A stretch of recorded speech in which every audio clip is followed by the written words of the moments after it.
Well, welcome to my very untidy workbench. And it's a little bit splattered right now because I'm rebuilding a chainsaw. This is a Homelite XL76. Um, it ran fine. Well, I shouldn't say it ran fine. It wasn't running fine, which is kind of how we ended up getting to this point here where it's torn all into pieces. So I had the saw, got it from a neighbor, an old fella. I helped him around his house, and he had a couple old chainsaws. He had one of these, and he had an XL2, I think it was, and might have been that, I think. Anyway, he gave me a couple saws, just to get rid of them. Probably I was helping him more than he was helping me, to be honest. But anyhow, ended up with this 76. Hadn't been used in a long time. Been sitting in his basement probably since 1980s. Said, well, hey, I work on old chainsaws. I'll get that running, no problem. Brought it home.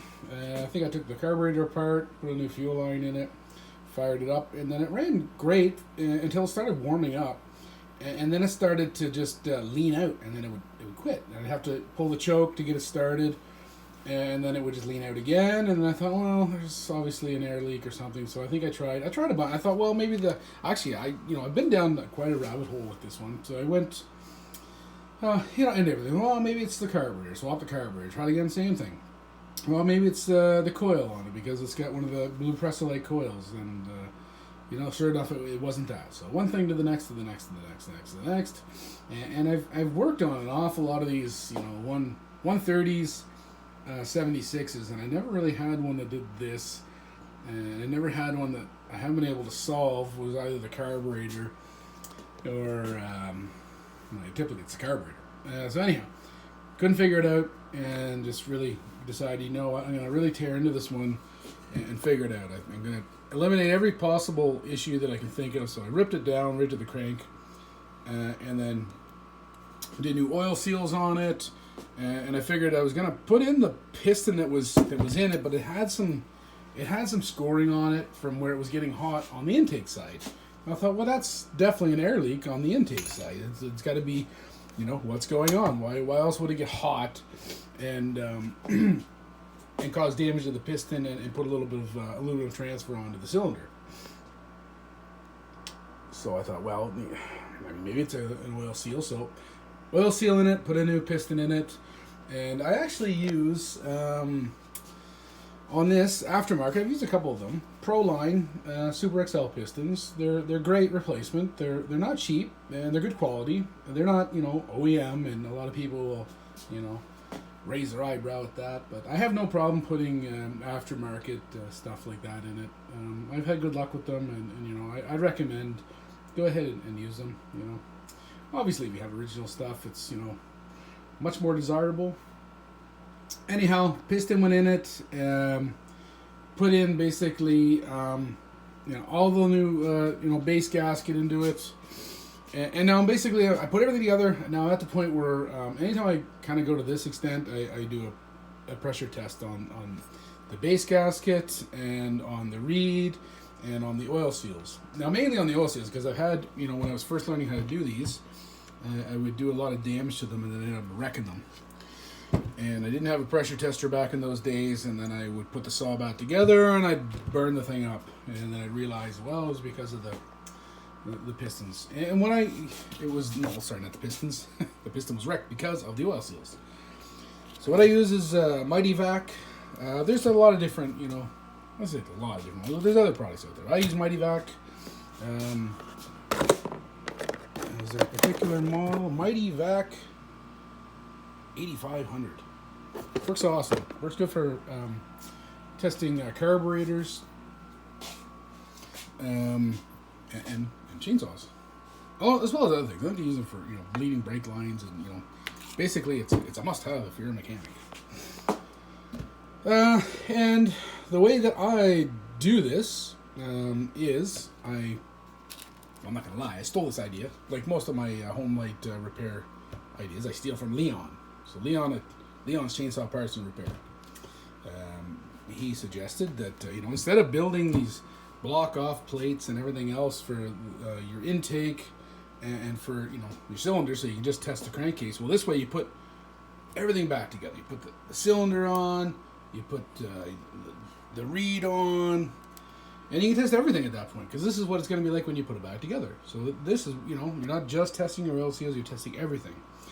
And I couldn't get it to pump up and hold. So I would, let's see, we'll focus on this.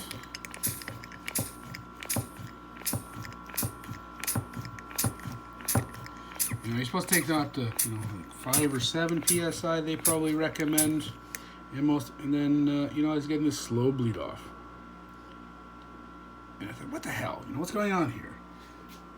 Is it my little block offs?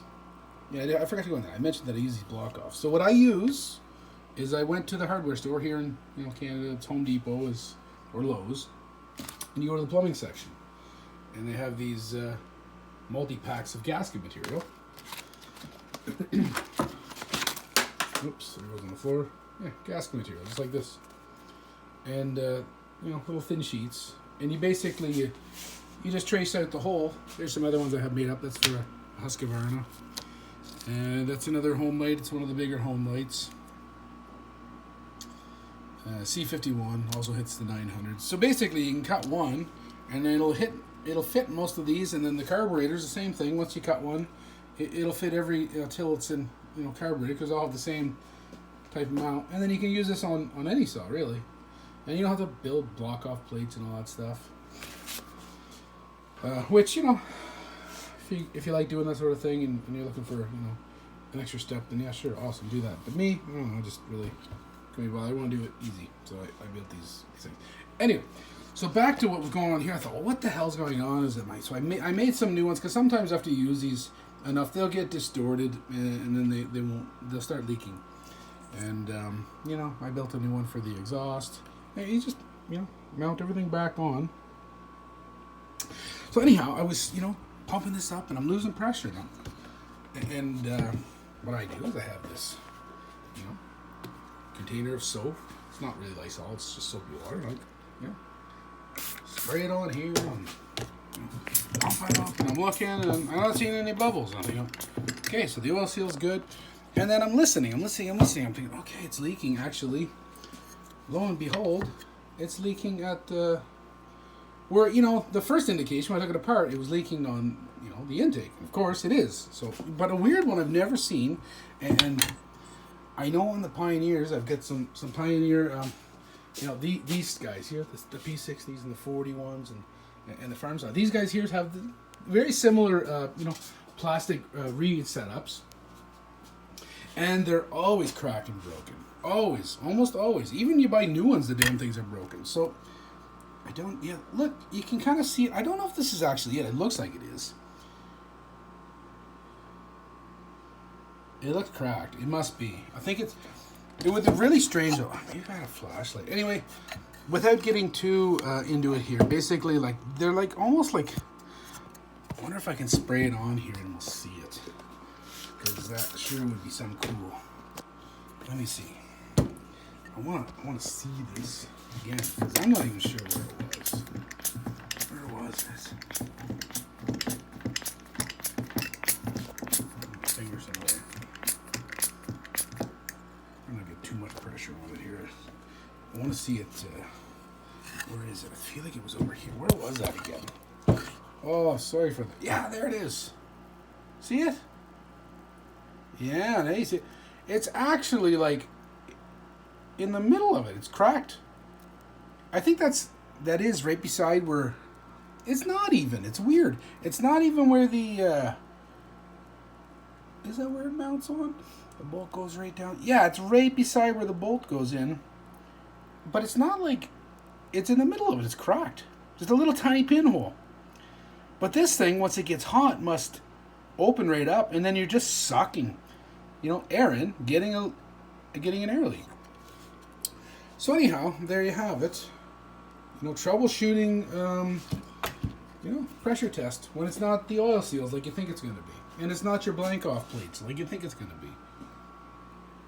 And really, I guess, like I say, my first intuition was that it was the intake, that it was probably this block. But I looked at it, I said, well, it's not cracked. You know, usually you can see a big crack in it, but I never guessed that there would be this little pinhole in it, you know?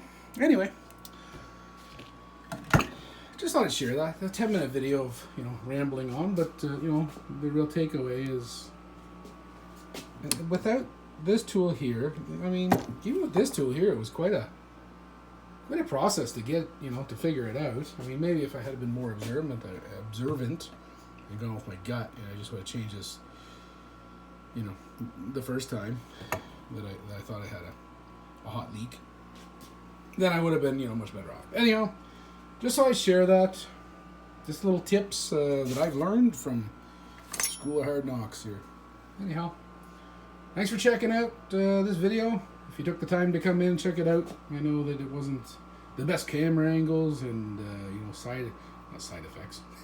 There's definitely side effects, but special effects. Anyway, rambling on for another minute. Thanks so much for checking out this video. I hope this was helpful for you.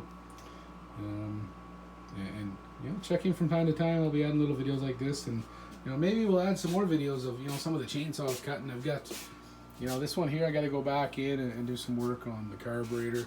This one here is kind of like the little project saw that I've been working away. It's Pioneer 750. That's going to be fun. Had it running once, but having some problems with it, so that's another, you know, project saw. This old girl here, the Bolins, I worked on it last year and put a lot of work into it, and, you know, couldn't really get it to run. I think there's a problem with the carburetor. Carburetor is no longer available. Huge pain in the butt. Anyhow, well, there's another one, Johnson Red 920. I couldn't find, you know, Boomy or aftermarket, but these guys here, they make aftermarket parts for these Johnson Red that you know, are really hard to find. The 920, that's another project we're going to do, and yeah. 700 XL700, I got to rebuild this. This is another big project. That's my 130. Anyhow, getting off track here big time. Thanks for coming in and watching this video. Have yourselves a great day, and maybe we'll see you again here on the channel. Thanks, bye.